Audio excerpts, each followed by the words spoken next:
Grounds Union says that it'll make one more attempt to negotiate with Mr Lucas, otherwise she'll be taking advantage of that new law. Moving on to the other end of the country, if you take 150 of the world's most expensive sports cars, long straight roads where there's no speed limit, drivers who are rich and famous, and $150,000 in prize money, now you've got all the ingredients for the Cannonball Run, which starts on Sunday from Darwin. Janet Gibson has been revving up some of the drivers. Most days, property developer Terry Finocchiaro heads off to work the Darwin way in a ute. Of course, he could choose to take his other car, the one that he says is not so flash anymore, the Ferrari 308, one of only 2 Ferraris in Darwin. When I got it 10 years ago, it was my pride and joy, and you know, there's the pleasure and pain of owning a car like this. It's great to drive. I'm a motoring enthusiast, but you get over it. Phones in there, and it's just great. Yeah, it's just an escape. Terry's sick of what he calls cliched stories which suggest supercars are some sort of strap-on attachment for wobbly male egos. The point he wants to make is that entering a race concerned with speed and big expensive motors is really about free choice. I'm proud of Darwin. We're a can-do place. You know, it's a politically incorrect event. We're turning tens of thousands of perfectly good fuel into pollution. But the reality is it's popular. It's what lots of people want to do. More worrying than the pollution is the possibility of a testosterone meltdown when the drivers hit the open road. According to Terry, the antidote is discipline. Any idiot can make a fast car go fast. You point at a straight line and you flatten your foot. It's the old cliche. No man's going to admit that he's a poor driver, but what's the other part of that one? What's the other part of that one? Or a bad lover. That's right. Luckily, I excel at both. But the thing to excel at in the best garages in Darwin this weekend is motors, and the motor mouths are working overtime. 850 Holly on it, twin-point Weber and MSD ignition. 475 horsepower. 0-400m. 11秒 フラット. And it runs a quarter miles in 11 seconds.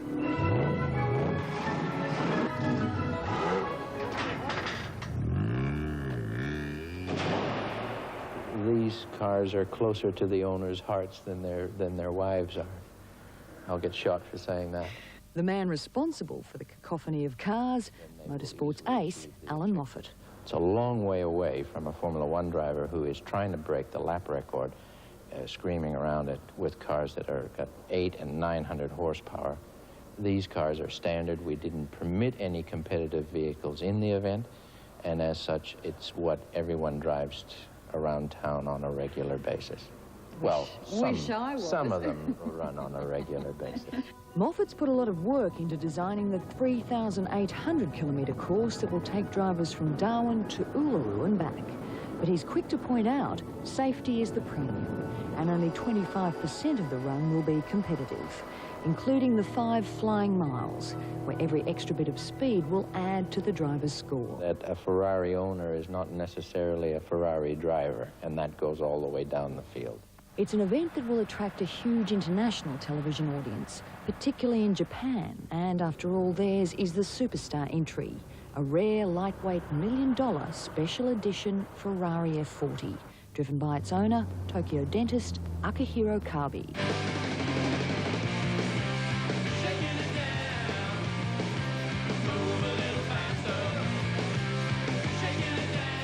But the opposition to Ferrari finesse is strong.